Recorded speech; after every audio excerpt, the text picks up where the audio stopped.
Good Morning Business, Business Today.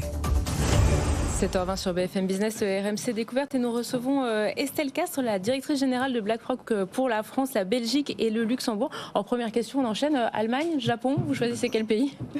Alors, ce que je pourrais vous dire déjà, c'est on n'a rien à gagner à une Allemagne une Allemagne faible en Europe. Donc, on peut plutôt se réjouir que l'Allemagne se porte mieux aujourd'hui. Mieux, enfin moins bien qu'il y a quelques années. Moins bien, mais quand même avec des signaux plus positifs. Mais notamment sur le plan de l'énergie, parce qu'on sait que l'Allemagne a quand même beaucoup de soucis. Justement, l'énergie, c'est l'un des gros débats. On en parlait lundi avec l'économiste de la COFAS qui nous disait finalement, on est en moins mauvaise posture qu'il y a un an.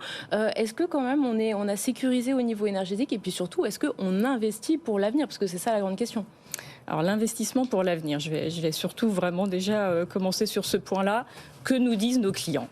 Nos clients, on a fait une enquête auprès d'un certain nombre de nos plus gros institutionnels dans le monde, et ils nous disent vraiment à très grande majorité qu'ils veulent accélérer sur la transition vers une économie bas carbone.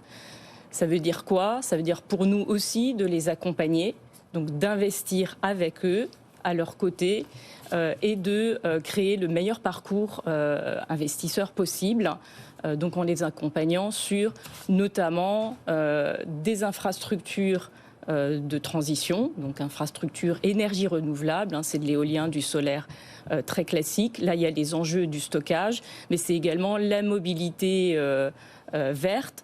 On a par exemple investi en Europe et notamment en France dans des bornes de recharge rapide pour les voitures électriques. Donc aujourd'hui en France, BlackRock a au travers des investissements de ses clients, investi dans plus de 1000 bornes de recharge électrique.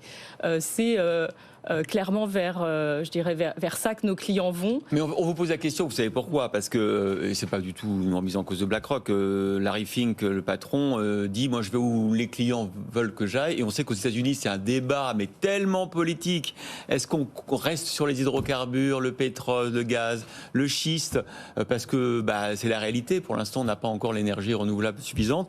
Ou est-ce qu'on accélère sur les renouvelables ? Ça c'est un débat entre républicains et démocrates. On ne veut pas vous mettre en difficulté, mais c'est vrai que BlackRock parfois est quand même montré du doigt pour ne pas faire un choix très clair et ne pas s'engager suffisamment peut-être pour la transition.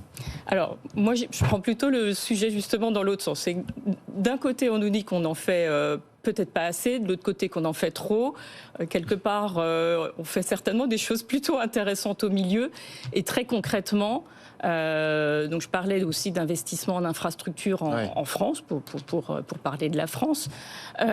On a investi dans plus de 19 projets d'infrastructures renouvelables en France, donc c'est plusieurs milliards d'euros.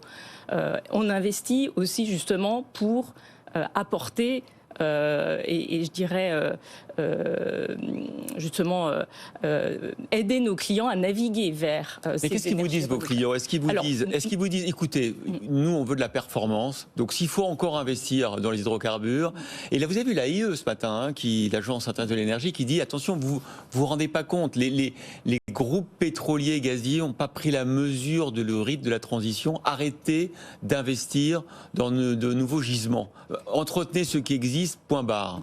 Alors que nous disent nos clients ? Donc justement, une grosse partie, et ce qui va vous étonner, c'est que, y compris nos clients aux États-Unis, nous disent effectivement qu'ils veulent accélérer sur la transition. Mais ça ne veut pas forcément dire exclure les hydrocarbures. Pourquoi ? Parce qu'on en a encore besoin. Et donc on va encore en avoir besoin pendant un certain temps dans cette phase de transition. On est vraiment dans cette phase de transition qui va prendre du temps.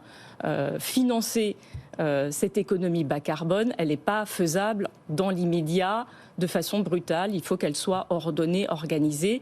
Et puis c'est également important d'aller accompagner justement ces entreprises qui ont des vrais plans de transition viables et de les accompagner sur le long terme. Et donc c'est là où typiquement nous, c'est aussi des stratégies d'investissement où on amène nos clients à investir dans ces entreprises que l'on dit aujourd'hui très brunes, très brown, et de les accompagner accompagner vers du vert clair jusqu'à du vert plus foncé. C'est aussi notre métier de société de gestion, de parler avec nos clients et les amener à voir pourquoi il faut aller vers ça. Donc, dans notre devoir fiduciaire vis-à-vis de nos clients, on investit sur le long terme. Il faut les convaincre. Un petit mot quand même des cryptos, non ? Absolument. On en parlait, le rebond du Bitcoin là, depuis quelques jours, dépassé les 35 000 $ hier. Vous envisagez de lancer un ETF Bitcoin ? On en est où ? Alors, vous savez que le dépôt est auprès de la SEC, donc je ne peux difficilement commenter sur ça. Mais par contre, SEC qui a furtivement listé votre ETF. Donc du coup, on s'est dit, tiens. Ça y est, c'est sorti. Ce que je peux vous en dire, c'est que c'est vraiment toujours dans cette même démarche de BlackRock de démocratiser l'épargne financière, d'aider les clients à simplifier leur accès au marché financier et à moindre coût. On avait déjà fait cela sur l'or il y a 20 ans. C'est ce qu'on cherche à faire sur les bitcoins. Aujourd'hui, nos clients nous disent qu'ils veulent investir et ils investissent déjà massivement.